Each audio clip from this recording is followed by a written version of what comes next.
The rain fell in relentless sheets, a torrent of cold fury against the aged bones of the old wooden house. It stood at the edge of a sprawling, dark forest, a lone silhouette against a sky ripped open by flashes of lightning. Each thunderclap felt like a groan from the earth itself, shaking the very foundations of the decrepit structure. This was the place my grandfather had warned me about. The house, he said, was better left to its memories and its secrets. But curiosity, that old, treacherous friend, had led me here. I pushed open the heavy front door, its hinges screaming in protest. The air inside was thick and musty, smelling of damp earth and decay. A single bare bulb flickered overhead, casting long, dancing shadows that seemed to writhe and recoil from the light. Dust motes swirled in its anemic glow, like tiny ghosts in a forgotten ballroom. The house was empty, just as they said it would be. Empty of life, at least. But it felt crowded, heavy with a presence that watched from the corners of my vision. My eyes were drawn down the long, narrow hallway to a single, imposing door. It was made of black wood, its surface scarred and weathered by time. A heavy, rust-eaten lock was fastened to it, a silent guardian of whatever lay beyond. It was different from all the other doors in the house, which were plain and unremarkable. This one felt like a statement, a final, definitive barrier. I felt a chill that had nothing to do with the storm outside. Why was this one door so fortified? What was it keeping in? Or perhaps keeping out as the night deepened? The storm's fury intensified. I sat in what might have once been a living room, huddled in a threadbare armchair, the flickering light my only companion. Then I heard it, a soft, shuffling sound from the hallway, footsteps, slow, deliberate, dragging. My heart began to hammer against my ribs, a frantic drum against the backdrop of the storm. I held my breath, straining to listen. The footsteps stopped right outside the hallway, and then a whisper, like dry leaves skittering across pavement, slithered into the room. It was my name, Leo. The voice was ancient, thin, and filled with a chilling familiarity. My gaze snapped back to the black door at the end of the hall. It began to tremble. Just a slight vibration at first, then a more insistent shaking. A low, rhythmic thudding started, as if something on the other side was patiently, methodically, pushing against it.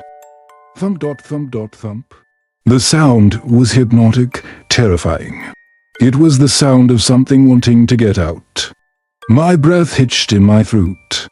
I couldn't move, couldn't scream. I could only watch, paralyzed by a primal fear. Then, with a tortured groan of metal, the rusty lock began to turn. All by itself. The mechanism moved with an agonizing slowness, each click echoing in the cavernous silence between thunderclaps. It was a dramatic, impossible act, a violation of all logic. The heavy bolt slid back with a final, deafening clank. The door was unlocked. A sliver of absolute darkness appeared as it creaked open. An invitation into the abyss, a foul, clawing stench, like old meat and grave dirt, wafted out, making me gag, summoning a courage I didn't know I possessed. I took out my phone, its flashlight cutting a nervous beam into the oppressive dark. I stepped toward the open doorway, my footsteps echoing my own pounding heartbeat. I peered inside. The room was small. Windowless, the walls were covered in frantic, deep scratches, as if a wild animal had been trapped inside for centuries. And between the gouges were words, scrawled in what looked like dried blood. He watches, no escape. The shadow sees all. My light trembled, revealing more and more of the horrific text. Suddenly, a shape darted across the far wall, a blur of impossible speed. It was a shadow. but it moved with a life of its own, independent of any light source. It was a solid, deep black that seemed to absorb the beam from my phone. I stumbled back, my heart seizing in my chest. The beam of my light swung wildly, trying to catch it, but it was gone as quickly as it had appeared. My blood ran cold. This wasn't a trick of the light. It was real. I backed away slowly, my eyes scanning the darkness of the room. And then I saw it. There, in the corner, where the shadows were deepest, it stood. A tall, gaunt silhouette of a man, featureless and utterly black. It didn't move. It didn't breathe. It just stood there, its presence a crushing weight, a vortex of pure malevolence. I could feel its gaze on me, an ancient, hungry stare that seemed to pierce right through to my soul. It knew my name. It had been waiting, and Absolute finally broke my paralysis. I turned and ran. I sprinted down the hallway, my only thought to get out, to escape this house of horrors. The front door was just ahead, my one hope of survival. I lunged further, my fingers just inches away. With a deafening boom that shook the entire house, the door slammed shut, the force of it throwing me backward onto the floor. The flickering light bulb above exploded in a shower of sparks, plunging the hallway into near total darkness. I scrambled backward on the floor, my back hitting the wall. My breath coming in ragged. Desperate gasps, the storm outside fell silent.